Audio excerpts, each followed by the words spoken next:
In this segment, Stephanie Miller welcomes Noel Casler to the program. Noel is a comedian and a former contestant on Celebrity Apprentice.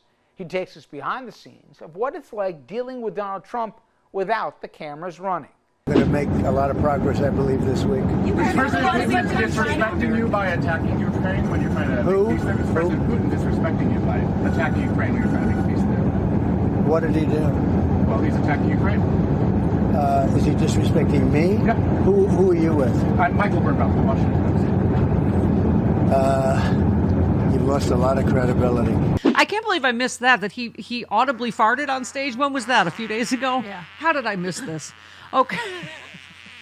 I mean, no, quite seriously, we've been talking this morning. Charlie Pierce and I both lost parents to Alzheimer's. I mean, part of like the biggest story in the middle of this convicted felon, rapist, traitor is the fact that he is clearly dementing in record time right in front of our eyes, right?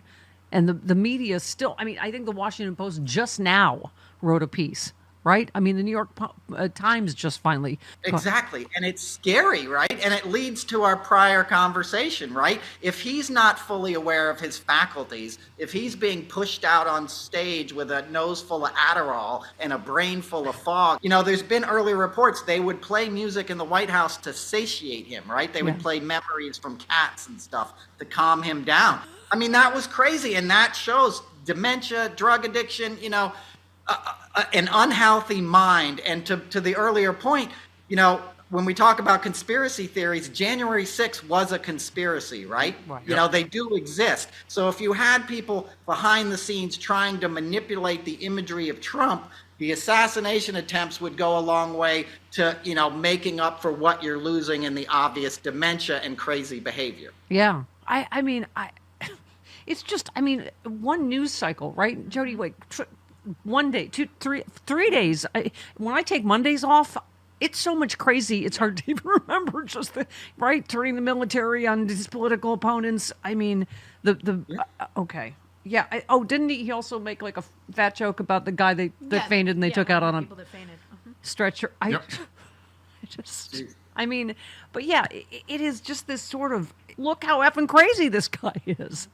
Absolutely. And to your point, to a lesser extent, but still quite as unmanageable, was the guy I worked with on Celebrity Apprentice. That's how crazy he was back then. They would edit together clips to make him sound coherent. He would show up some days and not even tape because he was so out of it. And that was at like 4 p.m. when his call time was. Yeah. That's why I spoke out. He was unmanageable back then. Wow. It was a sleight of hand and editing that made him appear like a businessman in charge of his faculties. He was already long gone by then. And he's only obviously much worse now because he can't handle pressure. He's the last guy you want in the White House. Yeah. I mean, one of your threads, you said how to push back on the seemingly never-ending revelation from Trump's first term in office. How could one guy F so many things up was a common refrain in Trump's inner circle. Not that they cared about his misdeeds so much as they cared about how sloppy he was in doing them. They were fixers and he was a freak.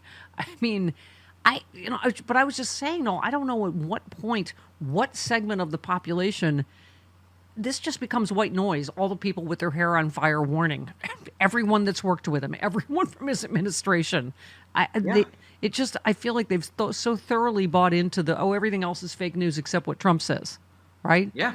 Well, that's the MO of dictators. Don't trust your eyes, only trust what I say. And that's why the narrative works. It's why he retweets that clip from his assassination attempt all the time, because that hits his followers viscerally and helps them block out the daily insanity of a purely unfunctional guy. Yeah.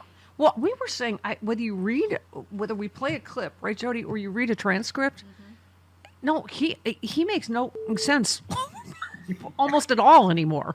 Either it's just a complete blatant lie or it's something not just slurring, mispronouncing, but just thoughts that make no sense. And I'm just saying any of us that have lost a parent to dementia are like, that's what that looks like. Absolutely. It's absolutely what it looks like and what it sounds like. A few weeks ago, or a month ago, maybe he did that call with Elon Musk. We've moved past that, but he sounded like Daffy Duck. He, clearly he didn't have his dentures in. Yeah. That was a crazy dude. Like, if you cared about that guy, you'd be like, Grandpa, get off the phone now. Let's go watch Love Boat reruns. You know what I mean? But they don't care. That's the other thing. Think of how power hungry that family is. Yeah. That Ivanka or somebody doesn't say, Dad, it's time to step aside. Yeah. You don't even want a job. You Yeah. want to play golf. We'll take you to Hooters for lunch, and you can go to the golf course, and you can enjoy life in Palm Beach. You can't read. You don't need to be president. God, that seems like 100 years ago, the Elon Musk. Remember, he sounded like Dear Abby. He was yes. Yeah. Did you see the Rasmussen poll? Or Ann Landers. Take your pick. Whichever. Is either of them alive? No. No, neither one of them are. No.